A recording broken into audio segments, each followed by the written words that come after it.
Ladies and gentlemen, the 45th and 47th President of the United States, Donald.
Thank you very much. What a place. I've been here before.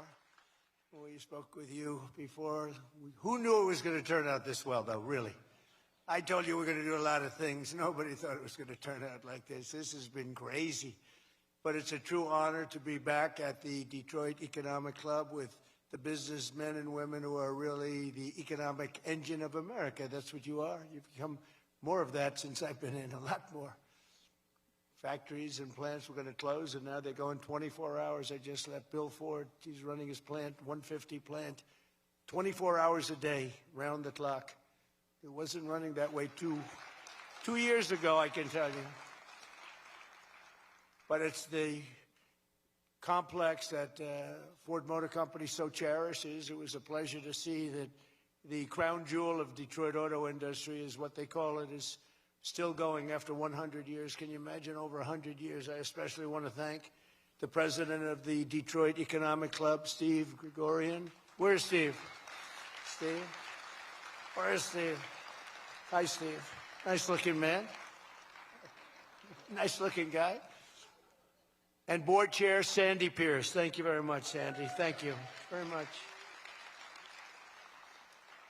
And we have some very special people here. We have a man who's doing a fantastic job. I get angry at him every once in a while, but very, very seldom, because he's got what it takes. Treasury Secretary Scott Bessent. Scott? Hi, Scott. Hi, Scott. What a good guy. He's got a good pulse, doesn't he? Good pulse of what's going on. Thank you, Scott. He's been great. Michigan House Speaker Matt Hall. Matt. Hi, Matt. We did good in Michigan, Matt. We won the whole thing in Michigan, didn't we, huh? 3 times we won. You know that, right? They didn't give us credit the second time, but we won the second time. But we made the last one, Matt, too big to rig, right? That's what you got. That's the only way you win races in many cases. I got to tell you, it's too bad. I think they should get voter ID. Wouldn't it be nice? The Democrats are totally against voter ID. Who's against voter ID? How can you even campaign? We are against voter ID. How do you not get voter ID? You know what it means, Matt, right? When you're against voter ID, you want to cheat. That's all. There's only one reason you want to cheat, and they do cheat. They're terrible. Michigan Senate Republican leader Eric Nesbitt. Thank you, Eric. Thank you. Look good, Eric. State Senator Jim Runstad. Jim, thank you. Thank you. Thank you, Jim. Former Congressman Mike Rogers, who's running for the Senate, and he'll be a great senator. And he's going to be a great senator. He was a great congressman, and then he left. He went on to very big things. He did well, no matter where he was. And I think they took that away from you last time. I'll be honest with you, Mike. I really do. I don't like to get things going. I don't like to be controversial at all. But they rigged the election on you. Mine was too big to rig. You won. I'm telling you, you won. But you're going to do great this time. He's a great guy, actually. He's to be an amazing senator. Thank you. Thank you for being here, too, Mike. Special envoy to Iraq, Mark Savaya. Mark.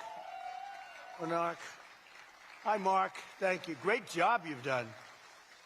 This guy, he negotiates better than anybody around. Thank you. You need it. With Iraq, you need it. You need to be a good negotiator, Mark. I also want to thank Michigan's great congressional delegation. They're amazing. That's been back in Washington due to a very important vote that's coming up. They had a choice. Sir, we want to be with you, but if we're not with you, we're going to lose. But we'll still be with you. I said, no, I'd rather have you win. Don't worry about it. So we're going to win the vote. Representatives Lisa McClain, Jack Bergman, John Molinar, Bill Heisinger, Tim Walberg, John James, and Tom Barrett. They're great people, every one of them.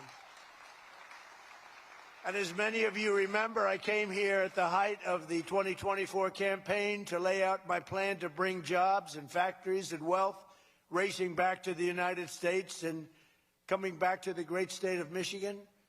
And just a few weeks later, the people of this state and the voters all across the country endorsed that vision in a landslide victory. We won everything. We won all 7 swing states.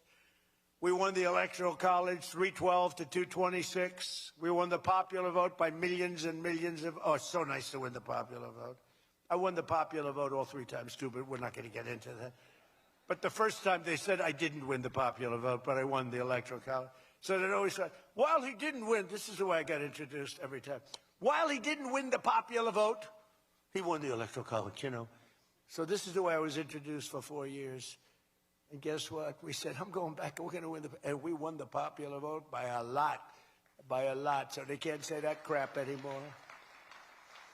And the thing that was most impressive, we won 86% of all counties in America, 2,700 to 525. Think of that, 2,700 to 525. And that's why when you look at the maps on Republican, Democrat, with red being Republican, as most of you know by now, I think, every once in a while you see one where they have it reversed. I said, why we do that? Well, we think it looks better. I said, look, red is Republican. Let's not try and change the voters' minds on things. Just do it that way. And the map was virtually all red. That was about the counties. That was the 2,700 to 550, I think is the exact number. Most importantly, we won a historic mandate to make America great again. And that's what we're doing. We're making America great again like never before. And now, after less than 12 months in office, this is the easiest speech to make. I have great people, and all I'm doing is spewing off what the hell we've done. Even Venezuela wasn't too bad, was it, huh?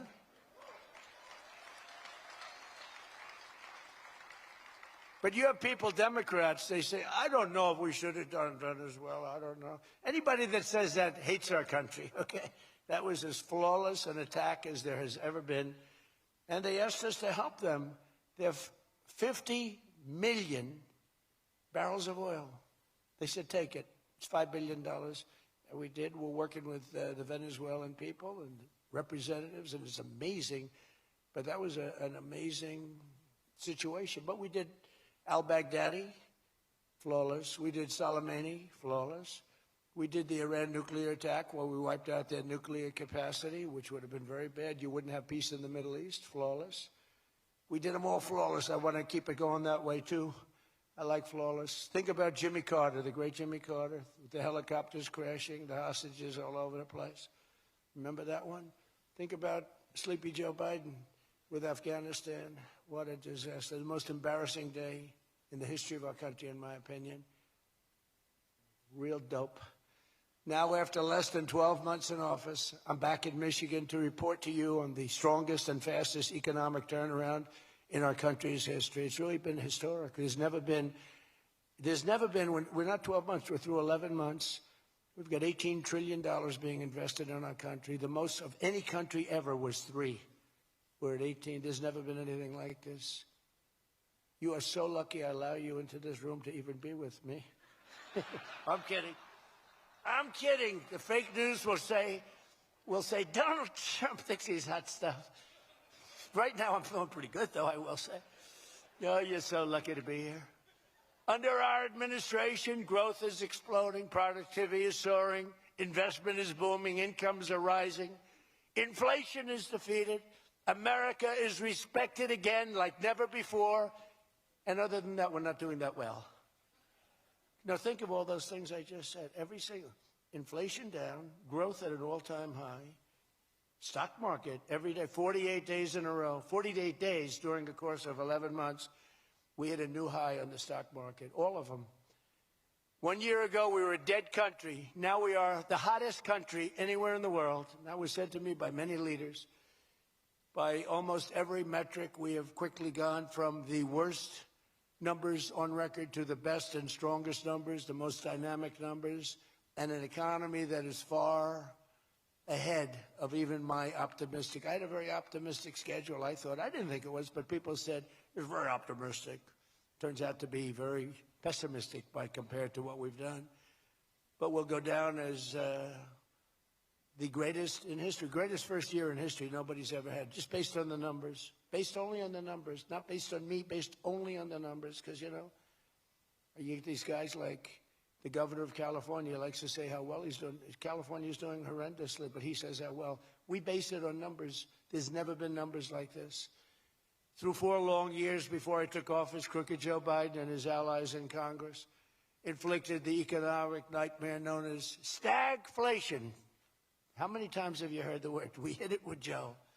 We hit everything. What a disaster. Meaning low growth and high inflation. How does that work? Not good. So you have lousy growth and high inflation.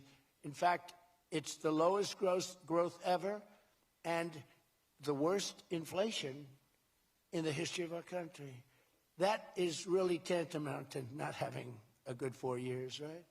In other words, Sleepy Joe and the people that ran the auto pen were a complete and total disaster for our nation. They were a disaster for our nation. Had they won the election less than 1 year ago, we would have been, as I've often said, Venezuela on steroids. Now I'm Venezuela's biggest fan. We're working with them, but they came down from a very high number to a disaster, a disaster. And we would have been Venezuela on steroids, and we're bringing Venezuela back, and we're going to be great for Venezuela, great for our country. We're taking in, as I said, millions and millions of barrels of oil, and now they're coming in initially on a daily basis, 50 million, and values of over $5 billion. That's in 1 day. Just think of it, the biggest ships in the world can take 1 million barrels. The biggest ships in the world take 1 million. We have 50 million barrels. We need 50 of the biggest ships in the world just to get it out. We're bringing it in to be refined. It's an incredible feeling. It's great. Winning is a good thing. We're going to work with Venezuela. We'll make that country very strong again. We'll get oil prices down even further. We have it down at about a 6-year low, 7-year low, but we're going to get it down further. Joe Biden gave us a colossal stagflation catastrophe, but my administration's rapidly and very decisively ended that. We have quickly achieved the exact opposite of stagflation, almost no inflation and super high growth. So we have the highest growth we've ever had. Think of that. The highest growth we've ever had, and we've only been there 11 months. Think of what we can do for the rest of it. But do we have wood around here? I want to knock on a little wood. They have one little, everything's plastic nowadays. It's very tough. Now we have the greatest growth, and we have inflation way, way down. But we inherited terrible growth, and we inherited the worst inflation in the history of our country. The fake news would say 49 years. So when I say the history, they give me a lot of time, but I believe it's the history. But let's say 49 years. Would you say 49 years is okay, right? It's pretty bad. What do you think, Mr. Senator, Mr. Future Senator?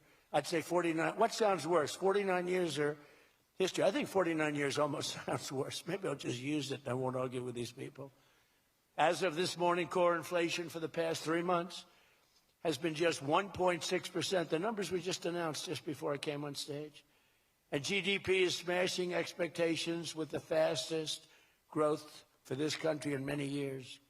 The fourth quarter is projected at 5.4%, and that's despite the Democrat shutdown where we lost at least 1.5 points. The Democrat shutdown, we would have had close to 7. Think of that, close to 7. They were projecting 2. The fakers were projecting 2.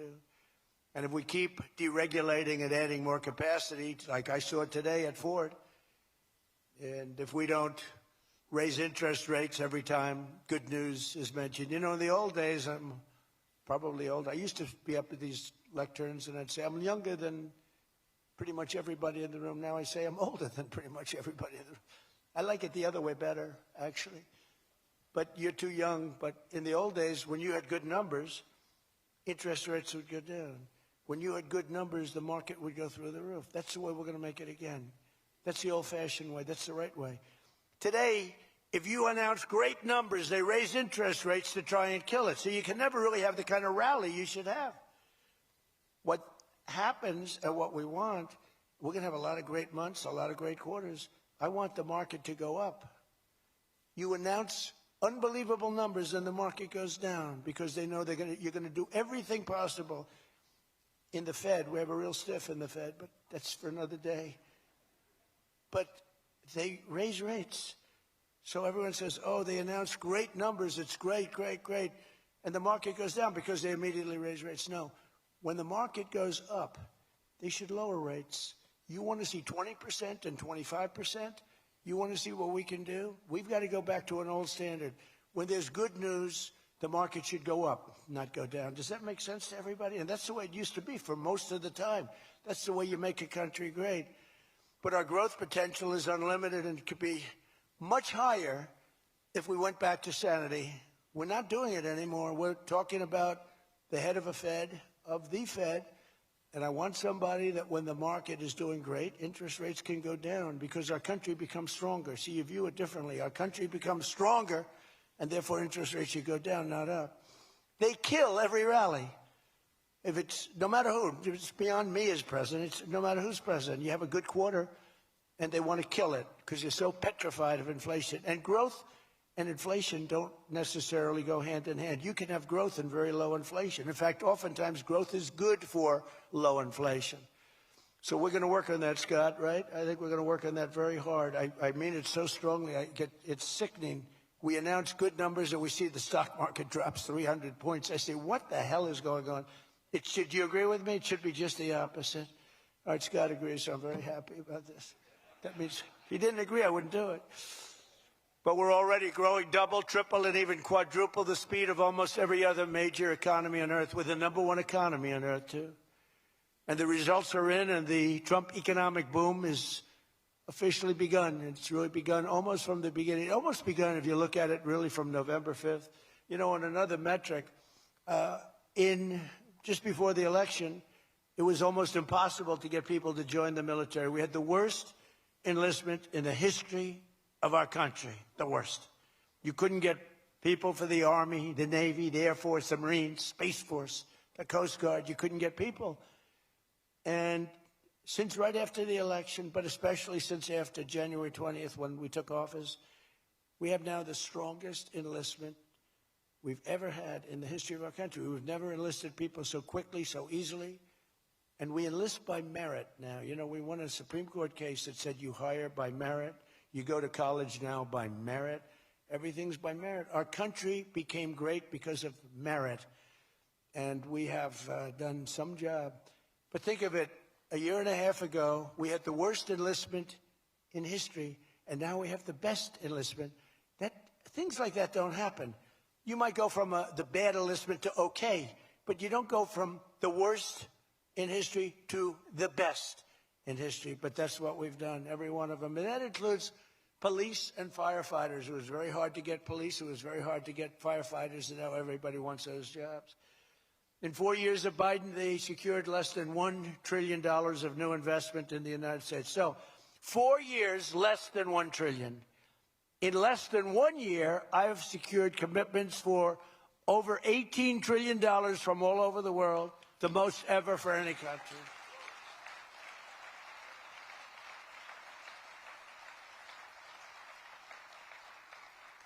Think of that, though.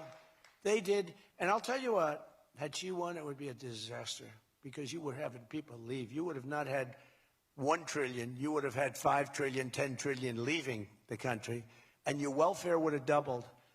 When you look at what's going on in Minnesota, is that a disgrace? Is that a disgrace? But we'll talk about that. Under Biden, we had the highest trade deficit ever recorded, losing more than $1 trillion every single year. How about that? It was killing Michigan, and everywhere else in our country was being absolutely destroyed. But in a matter of months, largely because of tariff income and the election result, we've slashed that gaping trade deficit by, in a short period of time, 62, it just came out, 62%. People are stunned. The fake news back there, look at those cameras rocking and rolling. No, the fake news back there is, they're very upset about it, actually, but they're stunned. They can't believe it. We cut our trade deficit in actually 10 months was when the number came out. We cut it by 62%. It's going to go better than that now. The stock market is now the highest in history since the election. We've set all of those records, and I think an all-time record that's so important to me because so many people have them is boosting 401ks and retirement accounts for millions and millions of Americans, people that are in the police departments, the fire departments, people that are construction workers. A policeman came up to me recently, a nice guy guarding me. He's a perfect guy to guard me. He was a massive guy, big, strong guy. He said, "Sir, you made me look so good in front of my wife. My wife thought I was a horrible investor because every time I invested, we lost money. And we have a 401k, and I'm up like 85%. She thinks I'm Warren Buffett. She thinks I'm brilliant. She's now calling me brilliant. It makes my life much easier. I love my wife much more now. She calls me brilliant every time. I said, don't worry, you're going to do even better for the next 3 years. But one of the biggest reasons for this unbelievable success has been our historic use of tariffs. There was the tariff that made America strong and powerful in past generations, and then we got off it and we went to the income tax system. Great going, fellas. You know, we were the strongest in 1887, relatively speaking. That was around the McKinley time, and Teddy Roosevelt and some others, but we were really strong. It was all tariffs. And I know what happened. Some of these countries got together and they say, hey, convince the United States that it's no good, the tariff system is unfair to us. And so some genius, I know who, I don't want to get into it, but some genius said, oh, let's go to an income tax system. So instead of foreign companies and countries paying everything, the people started paying. And then after that, you had a depression, but that was a long time. That was in like 1913, you had the tariff switched into income tax. And then in and they like to blame tariffs. You ever notice they blame tariffs? No, they brought tariffs back in 1932. They brought them back to try and save the sucker. But it was in 1929, because a lot of people, you know, the anti-tariff people. Now, an anti-tariff person is a pro-Chinese person, like Coke. This guy's fought me in every election I've ever been in, and I've kicked his ass. He inherited a lot of money, and I don't know the gentleman. But he fights me, and then he goes out and says, I made more money with Trump than I ever made in my life. And then he supports these other people that were total losers. Gives them a lot of money, but he made more money. Everybody makes money with me. I always made money for people. Now it's tariffs that are making money for Michigan, and the entire country is stronger and safer and richer than ever before outside of that period of time. Now, if they had what was called the Great Tariff Act of 1887 or something like that, and it was a great group of people like yourselves. They picked really smart people to sit on a committee. They had so much money, they didn't know what to do with it, and they wanted to have the money given away. You know, we built the Panama Canal out of tariffs. We did a lot of things. Panama Canal was the single biggest investment, relatively speaking, that this country's ever made. Would be the equivalent of trillions of dollars today. And Jimmy Carter gave it away for $1. It was also the most profitable thing ever built. Thing. In other words, like buildings or casinos or anything, the most profitable thing ever built was the Panama Canal. And brilliantly, Jimmy Carter thought the country of Panama should have it, even though we lost 36,000 people to the mosquito. You know that, right? To the mosquito and a certain snake, which was not a very nice reptile. This was a brutal reptile. You got bit, it was over. It was just like, bye-bye, everybody. We lost 36,000 people. Malaria, the mosquito, and the snake. And he gave it away for $1. Well, at least we got $1. That's better than most of those guys do. We got $1 for that. Most expensive thing ever built, most profitable thing ever built, too. Makes so much money. Every prediction the critics made about our tariff policy has failed to materialize. The evidence shows overwhelmingly that the tariffs are not paid by American consumers, that they're paid by foreign nations and middlemen. And Scott went over that with us before, and they're paid by middlemen. They raise the thing. Countries get involved. They pay them because otherwise they won't have companies. They won't be viable. And we're the big beneficiary. Once again, the so-called experts were 100% wrong, and Trump was right. People of Michigan were 100% right. You elected the right guy. If you had the other person, everybody, we wouldn't even be having a meeting today, probably. There'd be no meeting. The Economic Club would be saying, like, man, we're doing bad. It's going to be awfully tough to get people to show up. This is going to be tough, the chairman. This is going to not be a good day for us. We don't want to have, let's cancel the meeting immediately. The Trump tariffs have delivered us trillions of dollars of new investment, unprecedented new partnerships on minerals, rare earths, defense, and artificial intelligence, and historic levels of foreign military sales. You know, you have the Supreme Court now going to rule on whether or not we can use tariffs. Can you believe this? A case brought about by people that are China-centric, foreign-centric, but China-centric. I wouldn't want it if I was China either. You know, China's one of our biggest taxpayers right now. China, would you ever believe you'd hear that? And they've been great. My relationship with President Xi has been great. But we have a group that's foreign-centric, China-centric, suing, and we'll figure something out if we don't win. But we should win. I mean, we should win. So great for national security. I ended 8 wars. Think of that. 8 wars. And without trade and tariffs, you wouldn't have been able to end any of them. But they've brought hundreds of billions of dollars pouring into the United States Treasury, helped curb inflation, and helped cut the federal budget deficit by a staggering 27%, and that's only for a short period of time. The number's much bigger than that when you add in the full year. And I've told people I got into a lot of trouble because of the fake news back there. I told people, I said, tariff is my favorite word. I said, my favorite word of every word is tariff. I've loved it for 40 years. I came here many years ago. Remember, they said I didn't come here. Then they found out I did. I got an award in Detroit, in Michigan, many years ago, and still have it. They said it never happened. It did happen. Turned out I didn't notice any apology. But all I did was talk about you're losing your car industry. This was long before I ran for politics. They said you're losing. I said, why are you allowing these foreign nations to take your car? You know, you lost 57% of your car industry. The good news is you're getting it back. But I said, why aren't you using tariffs? I've been very consistent, I will tell you that, for years and years. Even as a private businessman, for years I used to, because I got, for whatever reason, I don't know if that's good or bad, but it happens. And I talk about the importance. But I said, recently, I said, tariff is my favorite word in the whole dictionary. There's no word. And I took a lot of heat. They said, what about your wife?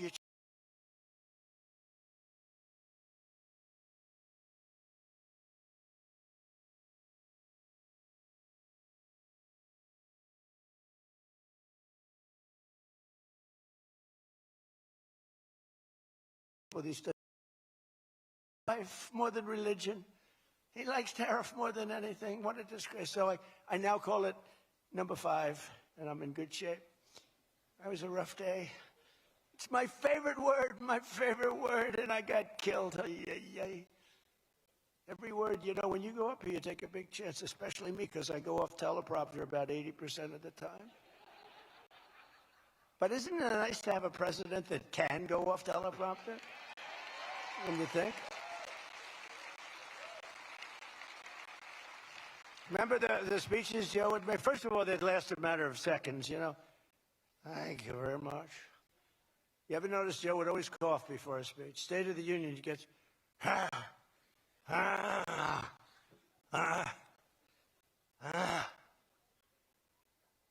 ladies and gentlemen. And then it would be like very short. Although the one time they had him spruced up pretty good, remember, he was high as a kite. He was floating, he was up there way up. That was a bad speech. But, hey, he got through it, you know, he got through it. If you call it getting through, this country was so, can you imagine allowing 25 million people into our country, many of them criminals, many of them murderers? What he did to this country, what they did, because it was the people surrounding that beautiful, resolute desk. But just as I promised you that I've imposed a 25% tariff on all foreign automobiles, I'm standing up for the American auto worker like no president has ever stood up before. You know, those tariffs are keeping the foreign auto workers. Now, if they want to come in and build a plant and hire you and hire your friends and your neighbors, that's great. I love that. Let China come in, let Japan come in. They are. And they'll be building plants, but they're using our labor. U.S. auto factories are now seeing more than $70 billion of new investment. Think of that. They were leaving. They were all going. They were going in the opposite direction. Now they're pouring back. It's the greatest. Nobody's ever seen anything like it. And much of that money is coming right here to the car-making capital of the world, Detroit. You lost, I mean, so many places. Since I took office, Ford has announced it will invest $5 billion across its Michigan and Kentucky plants, creating 4,000 new jobs. GM is moving production of the Chevy Blazer and Equinox from Mexico right back here to America. Right? Is my favorite auto worker here by any chance? You know who I'm talking about. What happens? Where's Brian? Brian, oh, I see. He made some cash. He's after. Oh, he's been very disloyal to Detroit. We're going to have to. He is such a great guy, right? Man, that guy fought for me when it wasn't the popular thing to do. He fought for me from day one. Well, you tell him I said hello to him, all right? That guy, he got it. 4 years ago, he got it, right at the beginning. He understood it better than anybody, better than the great economists. They had no clue. And Stellantis is investing $13 billion to expand its U.S.-based manufacturing plant by more than 50%. Stellantis doing a good job. Never before has an administration achieved such sweeping and dramatic turnarounds as have taken place just in this very short period of time. I mean, you're talking about 11 months. 11 months and you have a different business. 11 months and you're booming. I just spoke to an AI guy, and that's booming too. You know, we're leading China in AI by a lot. I'm letting them build their own electric plants because people are saying, you know, the amount of electricity they need twice as much as electricity currently in the United States for every other business, home, factory. They need double. So I said, we can't do that. And then I had the idea. When they build these $50 billion plants, I'm going to let them build, and they're already building big electric plants to take care of their plant. And any excess electricity, they'll sell it back to our country. It's an unbelievable, and therefore we're going to build, I think if they really added, you know, you hear how much, and I have great respect for China, but you hear they're building a lot of electricity, but we are too. But we're having it built privately. They're going to own their own electric. They're becoming their own electricity producer. And when they heard this idea, they thought it was great, but they didn't take it seriously because they said it's too good to be true. But then they realized that I was serious. They were getting them 2- and 3-week approvals. They don't have to wait for 20 years before they get rejected. You know, in the old days, they had to wait for 20 years, and then they get rejected at the end of 20 years. Guys would give up their whole career trying to get one approval, and then they get rejected. In every aspect of our agenda, we're putting America first, and nothing will stand in our way. Nothing's going to stand in our way, nothing. So one of our top priorities of this mission is promoting greater affordability. Now, that's a word used by the Democrats. They're the ones that cause the problem. The one thing, they stick together. They don't have some of the people that we have. I don't know, it's a genetic thing. It's something in the blood. We got some real losers, mostly great. But I wouldn't use the name Romney because I'm in his sort of territory, so I would never use that name. But all right, I'll use it. They don't have a Mitt Romney that votes against everything. They don't have a Rand Paul that votes against everything. I got him elected twice. He was a stone-cold loser. I went to Kentucky where I won by a lot. I did a rally for him. Then I did another rally. He won. Then I went the second time. He won. Then he votes against all the time. It's just crazy. I don't get it. Then you have Lisa Murkowski and you have Susan Collins. Disasters. And you had a gentleman from Indiana that I don't believe it, Todd Young, he voted against. And you say, why are you voting against? They can't give you an answer. They're unable to give you an answer. It's like, why are they against the attack on Venezuela? They're against the attack after they found out it was the most successful attack, probably the most talented, most brilliant tactically attack that we've had maybe in 100 years. And they're against it. Why? It's one thing if the attack failed. I'd probably do that too. I'd change.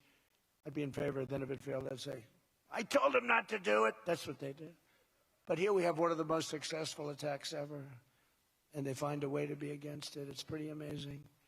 But it's a shame. And we have some others, but not many. We have a great party, but we have people, the Democrats, whether you like them or not, they stick together like glue. They have horrible policy. Thank God they have horrible policy. Because they're smart, they're evil, they're vicious, but they have bad policy. For instance, you could be a genius and try selling men playing in women's sport. You could be a genius, try selling transgender for everybody, open borders, let the world come in, let the world's prison population come into the United States, including all of the murders, 11,888. That's what we're trying to get out of Chicago and these places. So they stick together, which I admire because I'm a very loyal person, but they have horrible policy. Can you imagine if they had good policy? They were on this morning talking all the reasons that men should be playing in women's sports. They had a football guy there, flag football. This guy was like 6'6". He weighed 290 pounds with zero body fat. And they had a few young women. They were the size of his leg.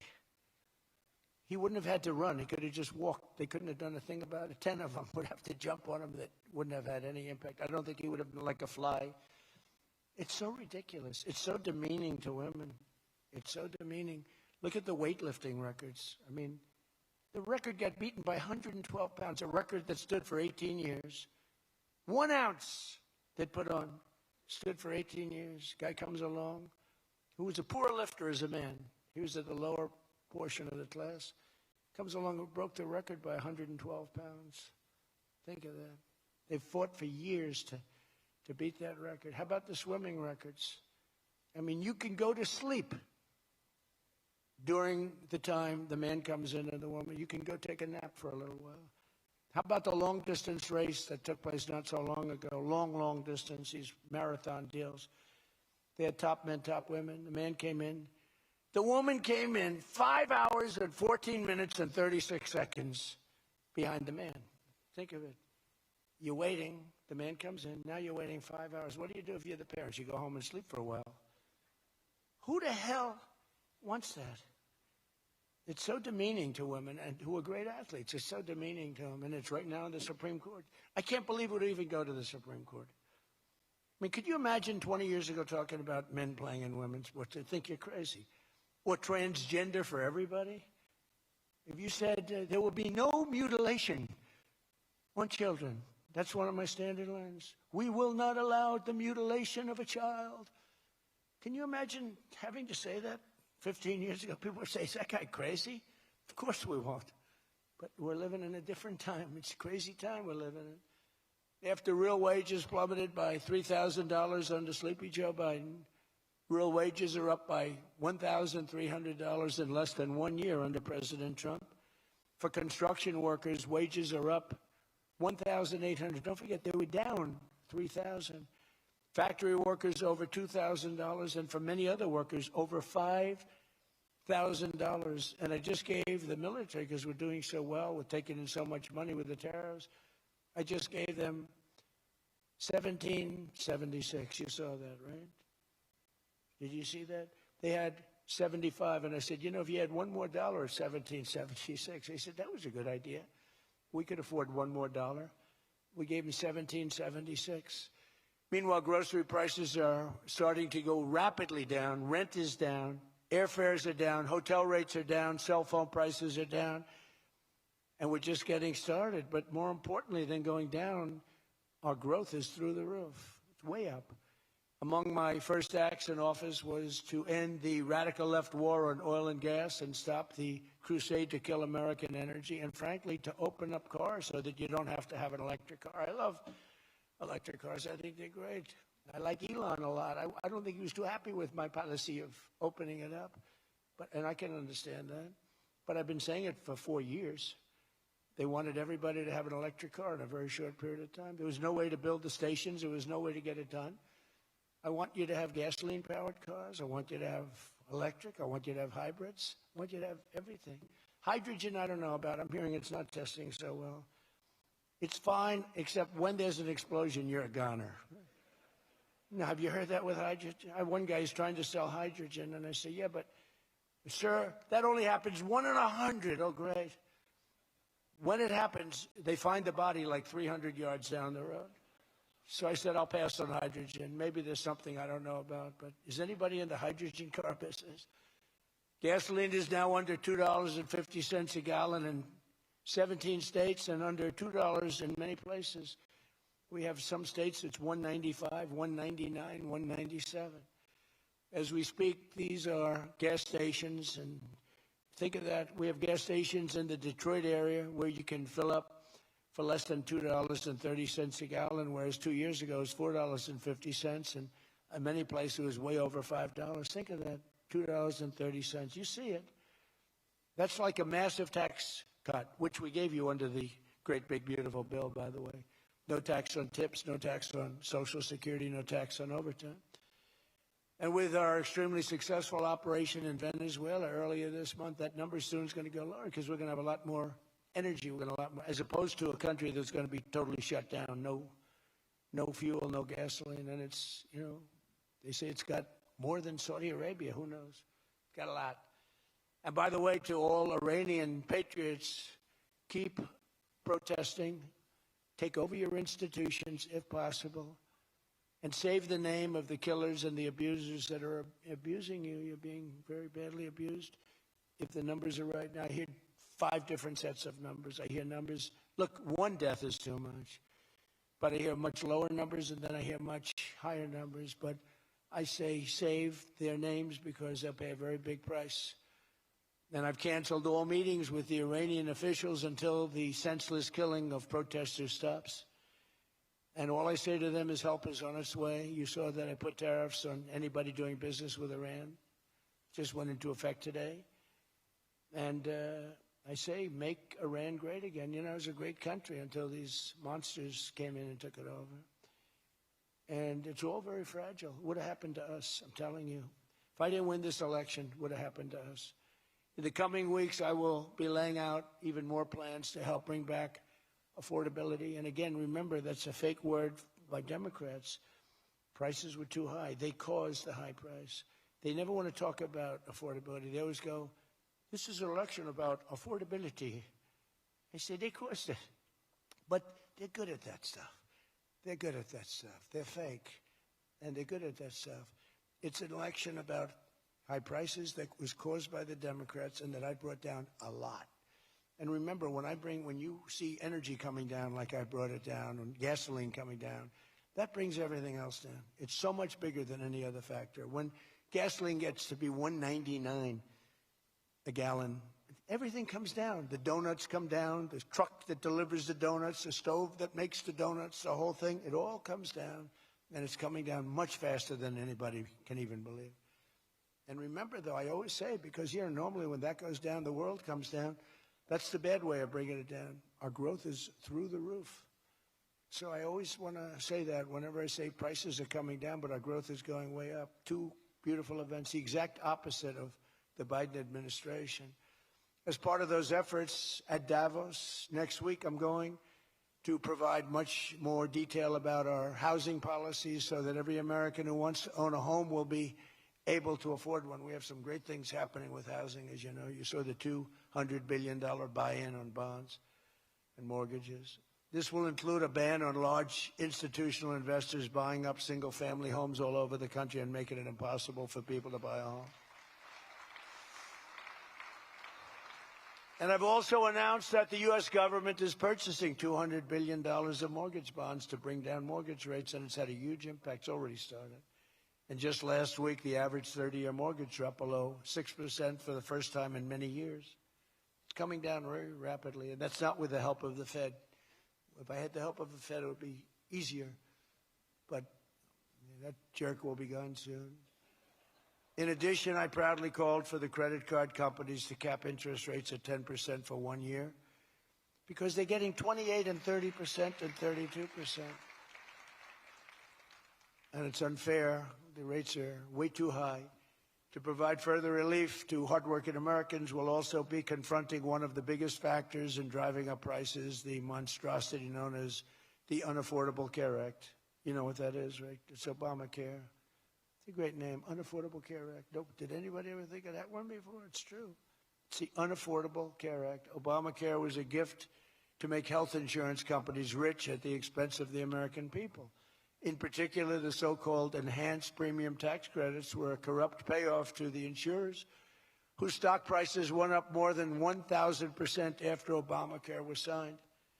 I want the same money I want it to go directly, very simple. I want the money, those big amounts of money paid for by the government, to go directly to the people so they can buy the health care that's right for them. They can negotiate their own deal, health care savings account, but they'll buy their own health care, and everybody loves it. That's why later this week, I'll announce our health care affordability framework that will reduce premiums for millions of lower drug prices, delivering price transparency and demand honesty and accountability from insurance companies all over the country, all over the world, actually. Healthcare costs will come down very fast with my most favored nation executive order. We're doing most favored nation drug prices. When we would have drug prices stay the same, everybody thought it was great. They're going to be coming down thousands of percents. We're standing up to special interests and slashing prescription drug prices by 300, 400, 500, and even 600% and more. I mean, think of that. On that alone, we should win the midterms in a landslide. I'm doing favored nations. The country that pays the lowest price in the world is the price that we're going to pay. And we got that because of tariffs, because I said to the countries they wouldn't approve it. The drug companies were tough, but they were fine. But they said the countries will never do it because you have a pill that sells for $10, you have to sell it for 20 or 30, so you'd have to double or triple the price of their health care there for prescription drugs. Ours would come down from $130 to $20. Theirs would go from 10 to 20, the world being a bigger place. And it was unbelievable, but the countries wouldn't do it. So I called the countries. I said, if you don't do it, then I'm going to put a tariff on you. And the tariff's going to be 20 times more than the cost that you're having to pay for fair health care. And every one of them said, sir, we agree with you 100%. We would be honored to do it. It was really rather amazing. We could never do it. So think of that. You have most favored drug prices. Your drug prices are going to go down like from $100 to $10. Nobody can believe it. And we can't get the fake news to write about it. It's the biggest thing to happen in medicine. It's the biggest thing to happen in healthcare. And I cannot get the New York Times, I cannot get anybody to write about it. When we got it done and we announced it, it was on a page way in the back of the New York Times. Same with others. They don't want to talk about it. You know why? Because it's so good. It's the biggest thing to happen.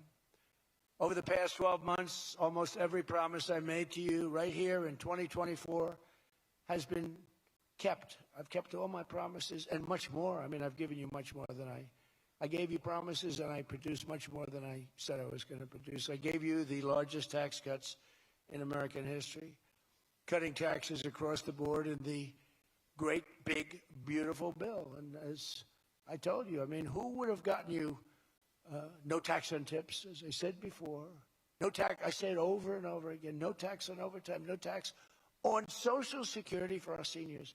Any senior should be voting for us because the Democrats won't do this. It doesn't work for them. We also made interest on car loans fully tax deductible so that when you go out and buy a car, if you have a mortgage or you get a loan on a car, you're allowed to deduct interest for the first time ever. That's never happened before. But only for cars that are stamped with the beautiful words, made in the USA. In other words, we're only letting that take place if the car is made like in Detroit or in the USA. Our tax cuts also provided 100% bonus depreciation on all new equipment and capital investments, meaning that for any manufacturer looking to bring production back to America, you can write it all off, everything, not in 38 years, not in 44 years, in 1 year. You write the whole thing off in 1 year. That's the biggest thing. I think that's the biggest thing. That's the big job producer. And I've cut an unprecedented number of burdensome regulations. We're number one in the history of our country in cutting regulations. I promised to cut 10 old regulations for every one new regulation. So if we put on a regulation, the only way I'll allow it to happen is if the secretary, like Scott Bessent, cuts 10 old regulations. But instead, last year we actually cut 129 regulations for every one that we put in. Think of that. So nobody's ever cut regulations like I have. I terminated the insane electric vehicle mandate and ended the war on internal combustion engines. Once and for all, those engines were gone. And some people like them. And if they like them, great. And if they like electric, if they like any form of propulsion, any way you want to propel your car is okay, except for a couple of them, as I discussed. I permanently stopped Joe Biden's ridiculous CAFE standards. You know what the CAFE standards are? They're standards that make it impossible for you to build a car affordably. They make it impossible for a car to really work right. The CAFE standards sound so nice. The CAFE standards, it's environmental standards that are impossible to meet. And we're canceling the EPA's absurd tailpipe emission standard, one of the worst ever. And I revoked the California emissions waiver to stop San Francisco communists from regulating automobiles all over our nation, all over our world. Boy, I have done so much for the car industry. It's crazy. Nobody thought it was possible to do this. And that's why your industry, and not everybody's in the car industry. How many people are in the car industry in this room, in one way or another? That's a lot, relatively. It's not bad. Another urgent priority for bringing down the cost of living is to stop the colossal fraud that is bleeding American taxpayers absolutely dry.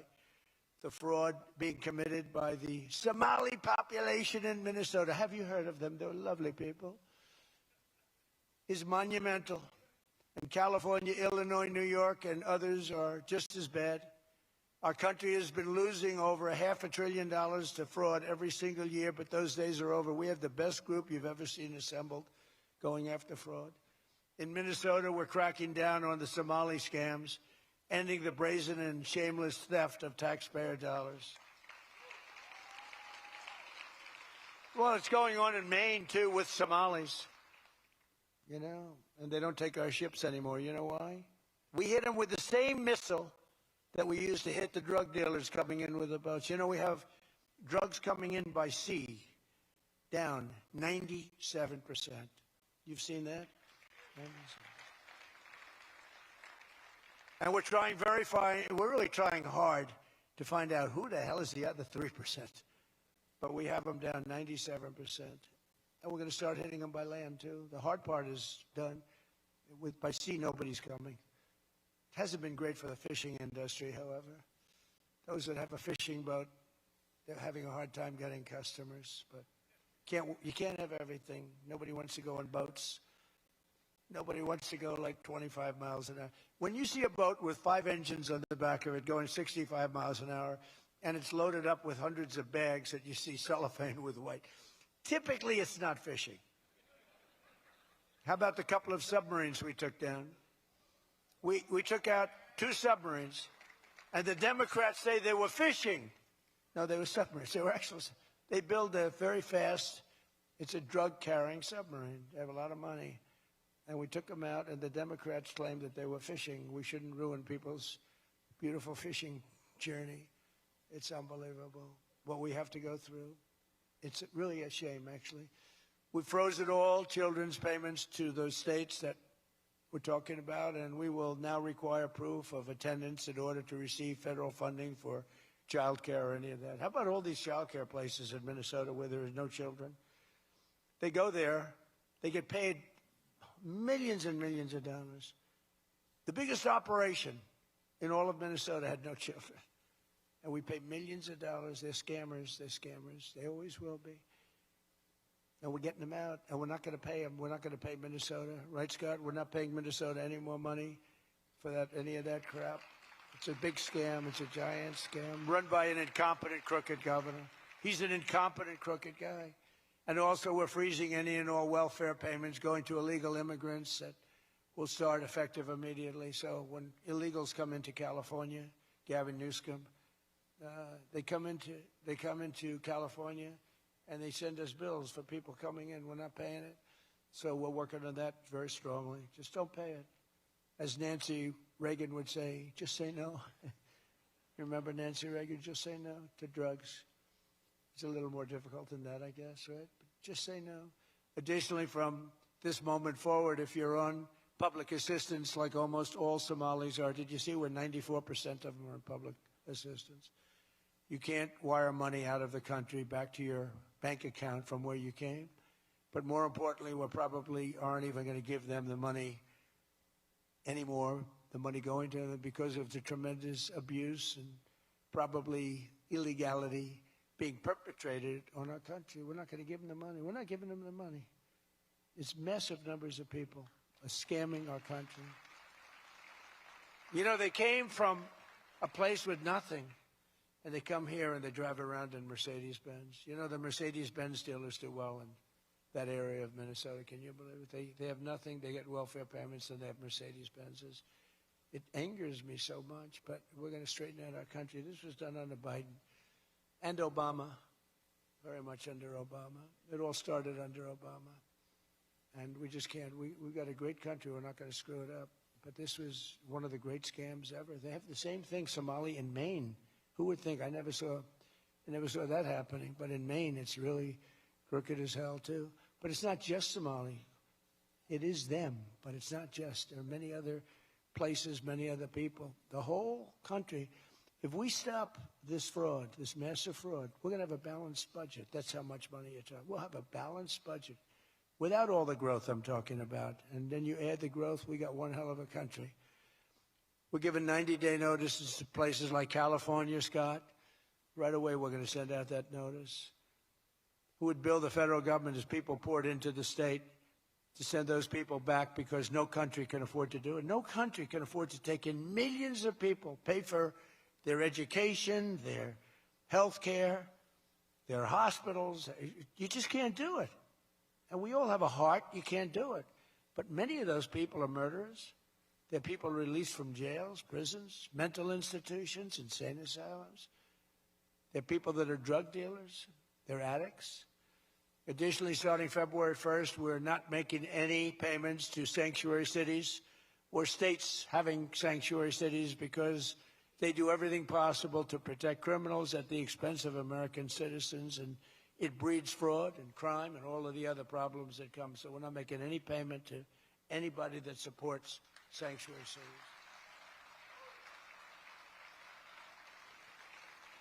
We have also suspended nearly 8,000 SBA loans, Small Business Association loans, to suspected scammers in Minnesota, of which there are many. It's a great state. It was a great state. Now it's getting destroyed by that stupid governor. What a stupid guy he is. But he's a crook. I mean, he's an incompetent guy, but he's a crook. He allowed this to go. You can't have corruption on a scale that nobody's ever seen before, and you're sitting as a governor and you don't know what's going on. It's impossible, even though he's a stupid guy.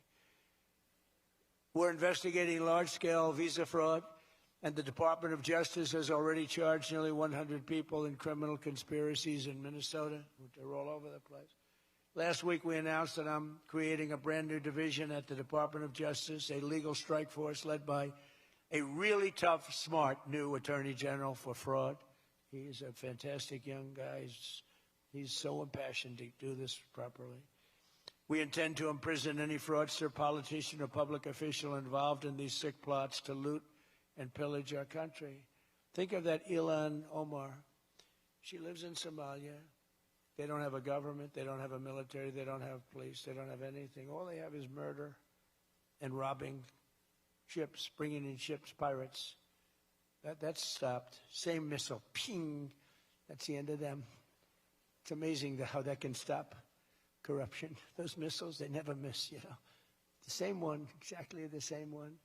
But think of it, she comes from a country with nothing, and she comes here and she tells us about our Constitution. I have a constitutional right to rip off the country. I guess she's a total scam artist. Anybody knows it. How do you let her get away with it? AOC +3. She was one of the three. They're all scammers. They're so bad for our country. They're so bad for our country. Our ICE operation in Minnesota, for example, is finding hundreds of killers, violent predators, and child rapists, some of the worst criminal offenders anywhere in the world, murderers all over the place. All we want to do is get them out. Did you see the pictures that we put up? Hundreds of them.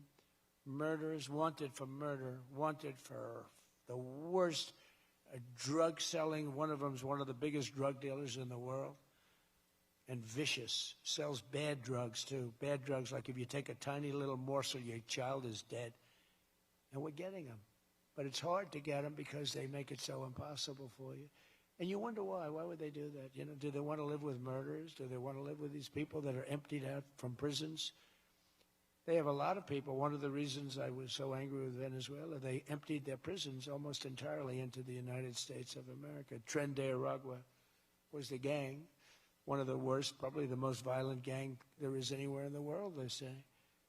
We're getting them out. We've got a lot of them out already, but we're getting them out. We're also going to revoke the citizenship of any naturalized immigrant from Somalia or anywhere else who is convicted of defrauding our citizens. We're going to get them the hell out of here fast. And if you come to America to rob Americans, we're throwing you in jail and we're sending you back to the place from where you came. We're throwing you right in jail. And they know it, too. And one of the reasons they're doing these fake riots, I mean, they're just terrible. I mean, you see it's so fake. Shame, shame, shame. You see the woman, that's all practice. They go practice. They go to areas, they take hotel rooms, and they all practice together. It's a whole scam. We're finding out who's funding all this stuff, too. We pretty much know. But in conclusion, as we liberate our country from this cultural scourge and the plague of corruption and fraud, we'll rediscover the natural energy and native spirit that truly makes America great again, like we're doing with Detroit and Michigan. If we get rid of fraud and do our job properly on the trillions that are being extorted out of our country from corrupt and incompetent governors like Gavin Newsom, J.B. Pritzker, and Tim Walz, we will very soon have a balanced budget, and that's the kind of money that we're talking about. We're talking about massive amounts of money.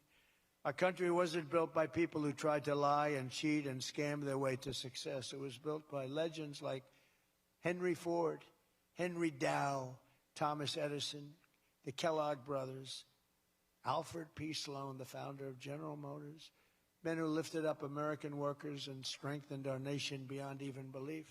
And we're doing the same exact thing right now. I think we're doing it even better. This is the fierce spirit of patriotic free enterprise that we're now unleashing once again. We are unleashing it like maybe never before. Together we have turned the page forever on the failed left-wing model that makes our America poor, desolate, and makes people feel sorry for us. That's what we had. We had a country where our leader was laughed at and our country was scorned. We had a country that was laughed at. They laughed at us. 2 years ago, they laughed at us. They thought we were fools. They thought we were stupid people. Now we're seeing that they're not the smart ones, we are. But we have a great America, and we're going to enrich it. And foreign nations, foreign migrants, criminal fraudsters, and corrupt politicians are not going to play a role anymore. They're going to be in jail. Under the Trump administration, we're reclaiming America's dignity, rebuilding America's wealth, and we're putting the productive, hardworking American citizen at the center of every single thing that we do. They were the ones that built America, and they will build it up again, and that's what they're doing at levels nobody thought was possible. So today, after less than 1 year, our border is secure. Remember, they talked about the border, how bad? In 3 weeks, I didn't go to Congress. I said, secure our border. And they did. Remember Biden, he said, I have to get approval from Congress. Had nothing to do with Congress, had to do with respect. Our spirit is restored. Inflation is stopped. Wages are up. Prices are down. Our economy is booming like I think you'll see soon, like never before. Our military is strong and unprecedented. I rebuilt our military in my first term. Our workers are thriving, and our auto industry is returning to the country where we all began and where it all began, and frankly, a country that we love. The United States is winning again, and we're rapidly making America and the great state of Michigan greater and more prosperous than ever before. I want to again thank the Detroit Economic Club. You do a fantastic job, so respected. God bless you, and God bless America. Thank you very much, everybody. Thank you.